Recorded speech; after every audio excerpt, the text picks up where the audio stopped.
Hedge, people of the channel, your host, the Mad Bag, with more Starcraft 2.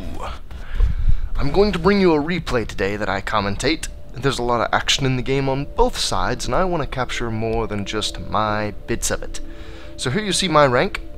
I am Diamond. I am going to be playing this on my main account, the Mad Bag, which means I will be Protoss. My opponent is going to be Wriggled, a Zerg player that is, take special note, in Platinum.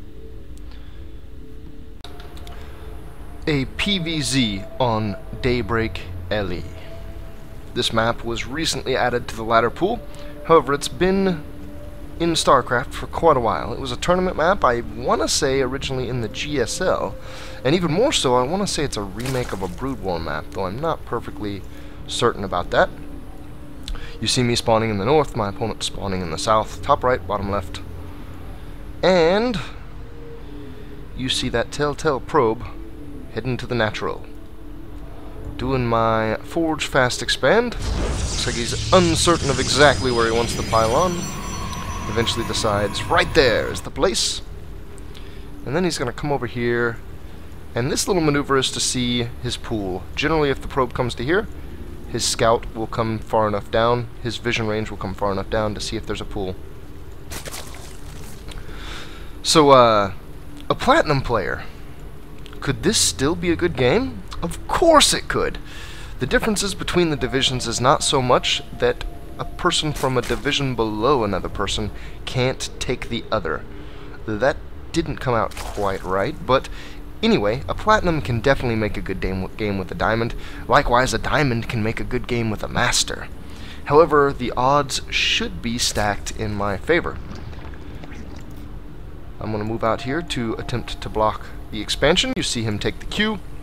Looks pretty regular. I think that was a 14 pool. However, it might have been a 15. He might have came down to 14 after building it. I think it was a 14 pool. I think his 14th was this drone right here that was building.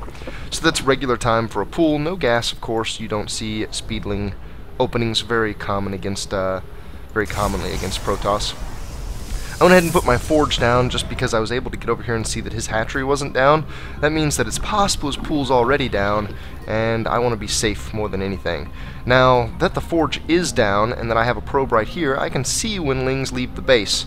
And generally the lings will come after my probe first anyway. So if need be, I can go slap a cannon down with some very high priority, some very fast like maneuvering. And I can normally even keep his lings delayed further by doing some of this shenaniganry. Now since I got the first couple attacks off on him, without him attacking me back, I should be able to sit and win this.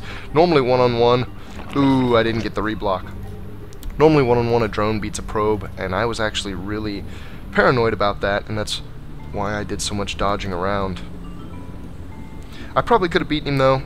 I was going to try to just keep him alive for as long as possible, block for a while, and then the second I see the lings throw down the pylon, however I didn't get that. He snuck the hatchery in on me, so I didn't delay the hatchery quite as long as I would have liked. I did go ahead and whip out my gateway. It looks like my gateway might have been a couple seconds, 14 in, before my cannon. No, I actually put the cannon down first. That's okay, they were about at the same time. Generally, if you can afford it, you want to get the gateway out first, because the gateway represents the delay in the rest of your tech. Whoa, what's this? Got a probe just chilling there. That's never good. Looks like I did cut probes for a while too to get this expansion out and to get a couple of these other things out on time. I am still just a couple ahead of him, and as expected, he did go ahead and slap down the third. Now I haven't poked in here to see it yet, however my probe is positioned to do so. Oh, and here he goes. In he goes. I'm going to see that third. Badanka. And I'm going to think about... No. Yeah, I'm gonna think about now. I might, no. For a second I thought about doing some cannon cheese, but it rarely works on the third. If you're gonna do it, you're best to do it on the second, because you're best to get some of the investment down before lings are on the map. However, lings are already on the map, and all it would take is him spotting it with a drone or a floating overlord to make my investment not work out at all. He is gonna come check out my front. He sees a cyber core, he sees the gateway, the cannon, and the forge. He sees that the forge is not necessarily researching yet. It would be really uncommon for me to have research going for the forge already. However, you know, if it did happen, that would be a good piece of knowledge to get. That would be like, oh, you're going to do a 4-gate timing, eh, with +1. Oh, come on, attack. There you go. Looks like I'm going to be sending the first zealot out. Maybe. It looks like I'm probably occupied with a couple other things. I'm going to be sending the first zealot out to do pressure. This can make him overling, and it can let me get a probe lead. So we're staying really even on probes and drones right now. And I don't have to cut probe production to get these units out. He doesn't necessarily have to cut drone production, but generally what you'll see Zergs do is they'll either build workers or they'll build Zerglings at this stage in the game. And if I can get him to opt for that either Ling side, then I can get him to opt away from the drone side, and maybe I can take a lead. And here you see him actually taking a lead on me in the worker count. Not ideal, however this pressure should stop that. And it doesn't look like, even though he saw the zealot at the tower, it doesn't look like he's expecting this zealot to push into his base, because he has literally not made any Zerglings. He is putting a spine up. Where's that spine at? Okay, it's right out here at his natural. Decent place for a spine. This would be another decent place. Oh, and look at this, a spine. Ooh, and a spore. He's feeling paranoid. That's really rare, considering that he sees the second base. And I come in with a zealot and a stalker. What can I get done with this? He's building 20 Zerglings. This is exactly what I'm talking about. Seeing one zealot and one stalker, that's way too many Zerglings. However, being unsure whether or not I'm going to 4-gate, sometimes you might kind of want to do that kind of thing. He is still up on me in workers, and I'm gonna get the queen. Yes, I get the queen. He doesn't have speed yet for his Zerglings. It looks like it's not even started. He could start it, but he's going roaches, so he's probably going to neglect it altogether. So far, my stalker's not too badly damaged, and this is a great pick-off, having gotten the queen. But that is not great. My stalker is now surrounded. I'm gonna let the zealot go down too, because he can't really run from Zerglings anyway. He got a decent number. I've made him lose more than me in the few Zerglings I've killed and in the queen, but it's not slowing him down too much. You see larva inject just popped off. He's got a crap ton of larvae he can't even spend yet, and he's got his new queen out, so he's not too much worse for the wear. I like that I did the pressure. It's keeping us even in worker count. If I didn't do that pressure, he might have something like 60 drones at this point. And that might open me up to do like a 4-gate timing or something, but that's not what I'm going for. I am instead going for a 5-gate Blink Stalker build. Now I've just started +2 damage, and of course I have my Blink going. So this is the time for pressure. I will posture on the map at this point, and hopefully I will end up doing the pressure at about the time my research completes. So that's got a good 150 seconds. 140 seconds at least. Ooh, saturation on the gas. Jake, saturation on the gas! I'm getting the robo out. That's a safety measure. If he has roaches and if he gets burrow quickly, it could be quite nasty. He does have the lair finished and he's getting roach speed. He did end up getting ling speed a little later. That's not too uncommon. Ooh, picking off an overlord to supply cap him. That's nice, but he is still a good 20 foot. I guess I could whip this bad boy out. I always forget about that. He is still a good 20 foot ahead of me, and I actually have a bigger army supply, so that's almost totally in drones. Yeah, he's got 18 drones on me. That's nasty. And he's getting 10 roaches, which is really going to help with this push. Let's see how this turns out for me. I'm coming in with the stalkers. I don't quite have +2 or blink yet, so this is actually a little bit early. But if I can pick off some defenses before his army's up, then it can actually make my timing all the stronger. And he's going to give the 3rd up. I actually really respect this decision. This is a very difficult decision to make as a Zerg. Do I let the 3rd go down? A lot of professional Zergs will tell you that if that 3rd goes down, it's pretty much good game for them. He had a lot of drones, though, and he saved all of them. He is still way ahead of me in the drone count. I'm trying to get my 3rd up, and it's a fairly early 3rd, but he has so many more drones than me still. And I am producing probes to try to catch up, but it's a ways off.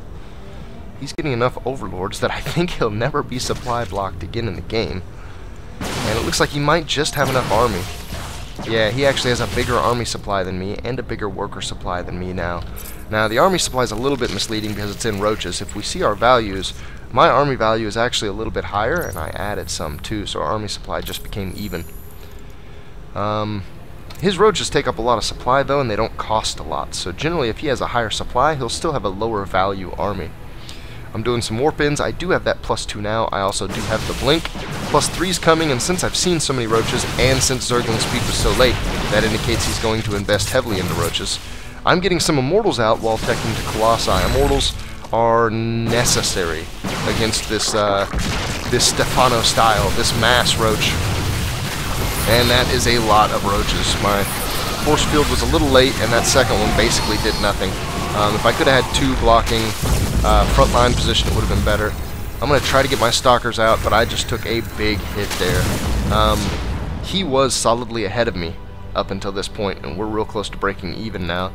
Even more critical is that I have only stalkers. Stalkers are great if you can use them with something else, or if you can use them in a mobile way to just totally bypass his army. Stalkers by themselves in a straight up engagement, even when blink microed, aren't incredibly powerful. So I've got some Zealot harass coming in from my proxy. Ooh, this is amazing. Oh my god. Oh yes. Oof, that was so beautiful. I just leveled out our worker counts. I am now ahead of him by about 10, but he's probably going to catch up very quickly. I've got a lot more gateways coming down too. 6 coming down, that means 2 in the main. I wonder how many that brings me up to. 11? It's kind of a weird number, but that's okay. It's probably not intentional that I stopped right at 11. That's probably just where my money carried me, and actually my money could have carried me to wherever I wanted it to go. I like my proxy pylon positioning. I've got a few, it looks like those are just zealots ready to deny the 4th. I've got a few out there though in case one gets picked off, and then I'm getting one on the other side of the map as well, so that I could sneak zealots in here if I'm doing pressure up here, and that I could sneak zealots in here if I'm doing pressure down here. And it looks like he's going to take the closer third. I kind of like this, especially since he's going with a meaty army. He's not necessarily going like Ling Muta, so mobility isn't his focus. He's going roaches, and like just raw power is going to be his focus. So he's going with the expansion that he'll be able to defend through power instead of defending through mobility and counterattacks.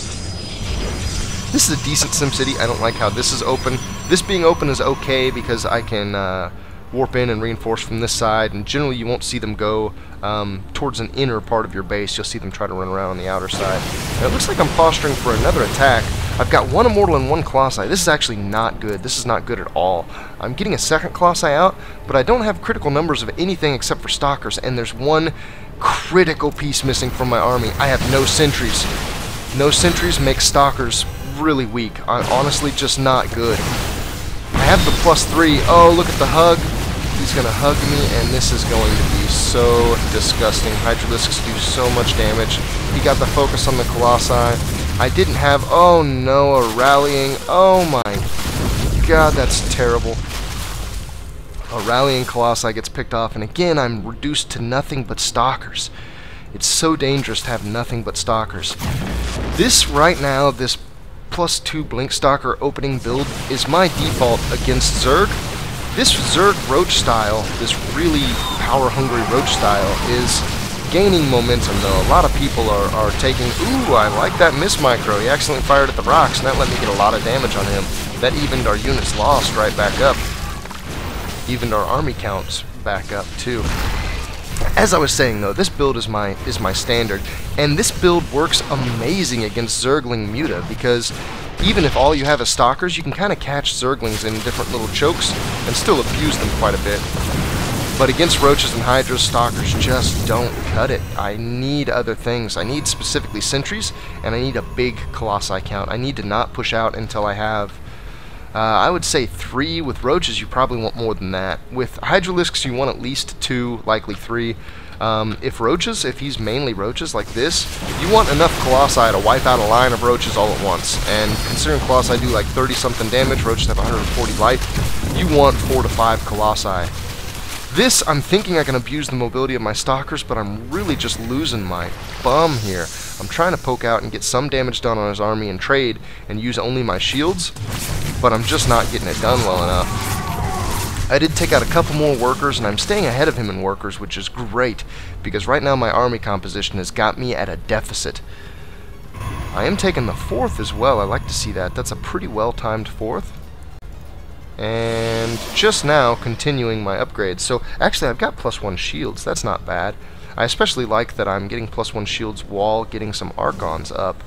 I am starting Storm. Storm can be really useful against Hydralisks, pretty useful against Roaches as well. Less so against Roaches though, more so the Hydras. I'm hoping that my Stalker count can carry me against these Roaches, but it can't. I'm making a critical error here, and that is the exclusion of sentries. I have to have sentries in this army to make it effective against Roaches. I have to be able to block Roaches out, and I have to engage at a much greater concave. I'm thinking these Archons will give me enough beef, but that's not going to be the case. He's just going to waltz right up, he's going to focus those Archons down, and he's going to get a massive concave against me.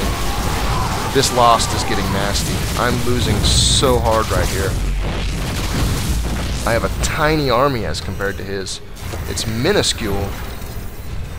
Storm's almost done, but I don't think I have any High Templar staged. Just another critical misstep. I am spending my money well, but it doesn't matter when I'm spending it on the wrong things. And he is barreling in with a tenacity that I can't even come near. Now this, hopefully my cannon, and hopefully some of the chokes of my buildings, and hopefully some of his units soaking attention on my buildings, will allow me to engage just favorably enough to defend this, but oh, it's so nasty. He's got so many units there still. The Colossi is doing really good damage. He's taking out Hydras from the back. Ooh, he's not in the fight anymore. It looks like he is just going to go for the Nexus, and I definitely cannot stop him. If I had sentries right here, I could split this army all up, keep it from doing basically anything, and I could just annihilate it. Oh, that Colossi barely gets out. The Archon goes down quickly. And oh, this is so nasty. 50 food deficit. He is just steamrolling me right now. Absolutely steamrolling. I'm gonna hold it, but just barely. Losing that natural too. I've got long distance mining going on. Now I've still... Actually, I don't any longer. I was getting ready to say I've still got a higher probe count, but it's not. It's about even now, and I've got a chunk of my probes long-distance mining because I didn't have them come into this fourth yet. It looks like I am transferring there now, though. That's good. If I can keep my economy as stable as possible, it might help. What is this? What kind of a rally point is that? That's really weird. So you can see his income towering over mine. Once I get over here, we'll kind of even up, but I'm not going to be even on the gas. He has got gas going everywhere. He's getting gas up at that 5th base, and he's got full gas saturation on everything else. I was not harassing. My pushes down the front were not working. I was not trading favorably. And, surprise, surprise, critical technology for the Zerg incoming. He's got the corruptor count, he's got the money, he's got the extra food, and he has the upgrades. Oh my, 2-2. This is, oh, so disgusting. I'm 2-3, that's not bad. However, going this heavy into Zealot when I have shield upgrades, that's not ideal. And he's got just so much stuff. I am getting a decent Colossi count, but the Colossi alone are just not going to be able to do enough. 4 is actually an awesome Colossi count, but I'm Colossi Zealot now. What is Colossi Zealot going to do? Oh god. To Broodlords. It's going to do great to this. It's going to do an amazing bit of damage to this army. But that doesn't really mean much. I'm not even going to be able to even up the units lost. He's going to be solidly ahead of me as the Broodlords march across the map. Oh, and his army size is huge as compared to mine. 126 army against 46. Oh, Zealot harass. I missed most of it, and it looks like I did get a good number of drones with it as well. Sure enough, took him down to 59 and took out a 4th. That is one thing I'm doing well, is splitting my army, especially as he gets less and less mobile. So, Roach Hydra's already a little bit immobile as compared to like any kind of Zergling composition. But once you put Broodlords in the mix, it becomes really immobile. And he's got so many Corruptors, I can't hope to use air to kill this. With this count of Roaches, and especially with the Hydralisks still mixed in there, I can't hope to use Stalkers against it. A Mothership with an Archon Toilet is a choice, but it's pretty much my only choice. I've got 5 Colossi now, but whoop-de-doo, Basil, what does that do? It doesn't really do anything. I think that's choked. I'm glad to see that I did finally choke that. Not glad to see that I don't have my gas. Sentries at this point would still be better than not having any. Getting some would be better than not having any, but they're not gonna cut it at this point. I needed them a long time ago, and I needed to make my stalkers engage way more favorably against just the roaches, and then again later during the against the roaches and the hydras. So here, the Broodlord composition pushes forward.